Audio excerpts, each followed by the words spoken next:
In Marxism, reification of Versachlichung, literally objectification, regarding something impersonally, is the thingification of social relations, or of those involved in them, to the extent that the nature of social relationships is expressed by the relationships between traded objects. This implies that objects are transformed into subjects and subjects are turned into objects, with the result that subjects are rendered passive or determined, while objects are rendered as the active, determining factor. Hypostatization refers to an effect of reification which results from supposing that whatever can be named, or conceived abstractly, must actually exist, an ontological and epistemological fallacy. The concept is related to, but is distinct from, Marx's theories of alienation and commodity fetishism. Alienation is the general condition of human estrangement.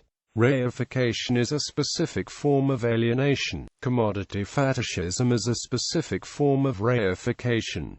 Development and significance of the concept. Reification was not a particular prominent term or concept in Marx's own works, nor in that of his immediate successors. It rose to prominence chiefly through the work of Georg Lukács in his essay, Reification and the Consciousness of the Proletariat, part of his book History and Class Consciousness. This is the locus classicus for defining the term in its current sense. Here, Lukács treats it as a problem of capitalist society related to the prevalence of the commodity form. Through a close reading of Marx's chapter on commodity fetishism in Capital, Lukács's account was influential for the philosophers of the Frankfurt School, for example in Horkheimer and Adorno's Dialectic of Enlightenment, and in the works of Herbert Marcuse. Others who have written about this point include Gavo Petrovich, Rea Dunayevskaya, Raymond Williams, Timothy Buse, Axel Hannes, John Zerzan, and Slavoj Zizek.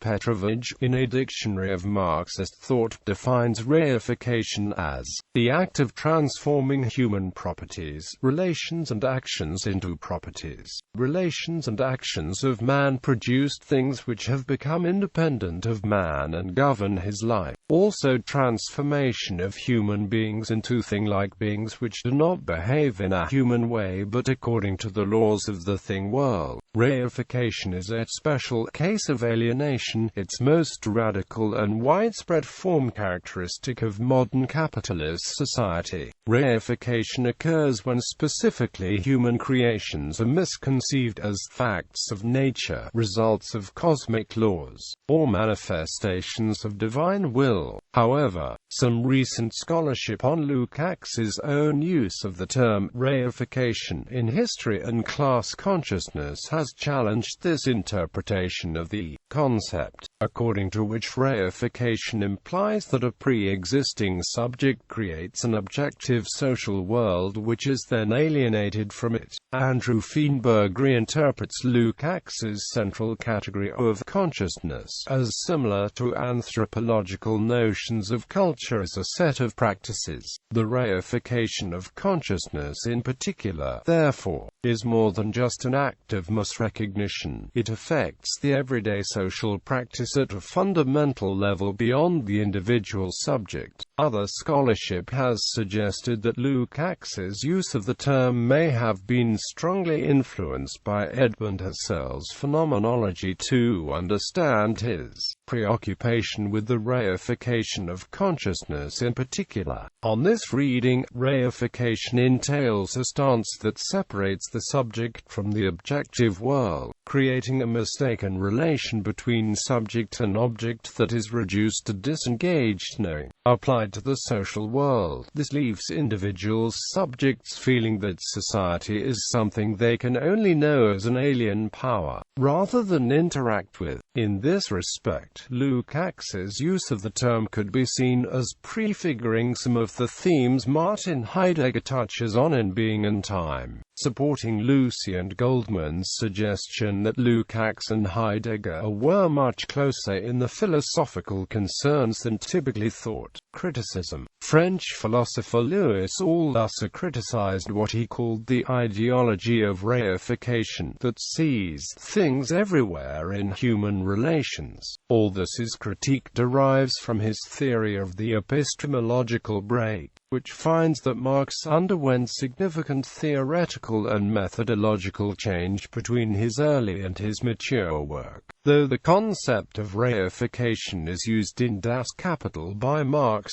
Althusser finds in it an important influence from the similar concept of alienation developed in the German ideology and in the economic and philosophical manuscripts of 1844. Frankfurt School philosopher Axel Hannes reformulates this key Western Marxist concept in terms of intersubjective relations of recognition and power in his recent work Reification. Instead of being an effect of the structural character of social systems such as capitalism, as Karl Marx and Georgy Lukács argued, Hannes contends that all forms of reification are due to pathologies of intersubjectively based struggles for recognition.